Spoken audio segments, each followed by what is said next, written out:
Hello, I'm Andy Cook with Rocky Mountain Reflections Photography. In this series, we analyze real-world field images to better understand composition, a critical step in creating work that truly attracts the viewer's eye.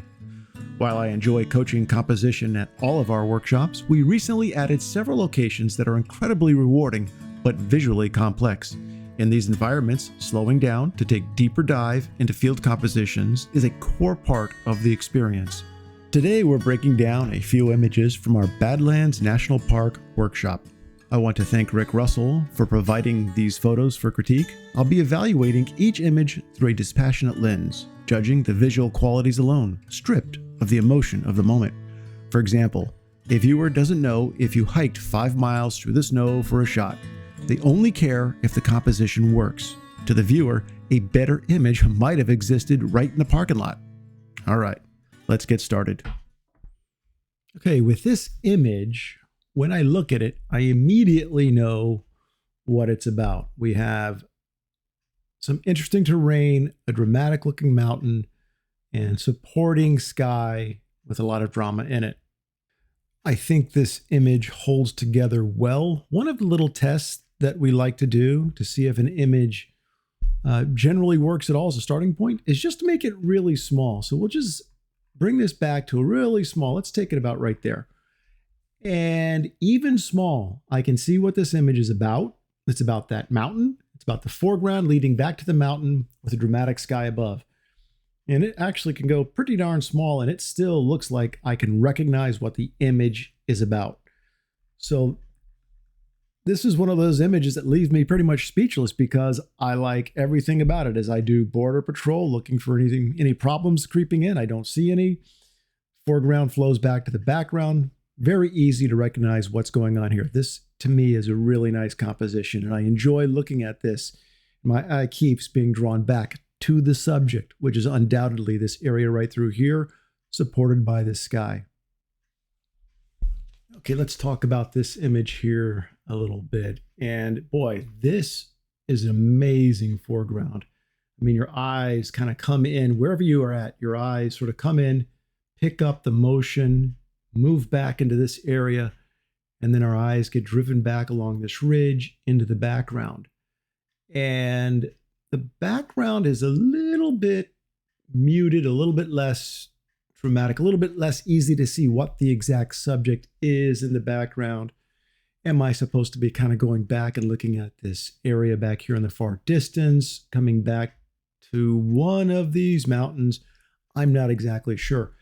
If we kind of go back really small, we see the image is definitely about this foreground. That's really what we notice, but it doesn't, but the foreground does seem to want to guide us back to somewhere. These lines here moving us back. This line along this ridgetop moving us back, but moving back to where? It doesn't really take us anywhere. Actually, there could be an argument that we kind of come back through here, hit this ridge line, coming along it, looking for something interesting, and then sort of wander off the frame. So this has got a really magnificent foreground, but I just don't think we have a background subject that totally works. I wonder, if we visualize this without anything in the background, this is sort of a lovely just shot of this movement in the foreground, these patterns in the foreground. But when we put this background in, we just don't seem to have anything to actually for the eyes to focus on. So while this is a nice image, it doesn't stir me. It doesn't get me excited like the first one did. Just a little bit of weakness in the background. Okay, so here is another image from Badlands National Park. And again, the scene is beautiful. It's wonderful to stand there. It's wonderful to see this. And the sky is breathtaking. Really lots of nice interest in the sky. There's lovely movement in the foreground. I mean, you could argue that there's just this really powerful line coming out near this bottom left-hand corner, kind of guiding you right back out into the frame. But to what? I feel like everything is set up to have a subject right in this area here, sort of in the middle, but there's nothing there.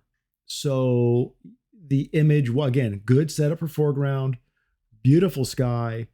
I think the processing, again, on all three of these images is just spot on. I really like how these have been processed, but I just want to go back to something here. My eye wants to see a subject back here. If we want to dive in a little bit deeper on this, I think we do have sort of a mountaintop coming back over here.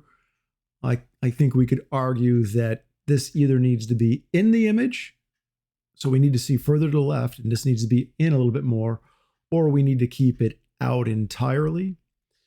But again, it's a nitpicky thing. I think it's important, but without actually having a subject here to kind of go back to, I think we're running into that. I think that's the real problem here. That's it for today. My thanks again to Rick Russell for sharing his work with us. If you'd like to see your own images featured in a future critique, I invite you to submit them. You can find my contact information on our website. If you found these insights valuable, please subscribe and take a look at our growing image critique playlist for more breakdowns. Better yet, consider joining us on a Rocky Mountain Reflections photography workshop. We can have these exact discussions together right there in the field before you ever press the shutter release. I'll see you in the next one.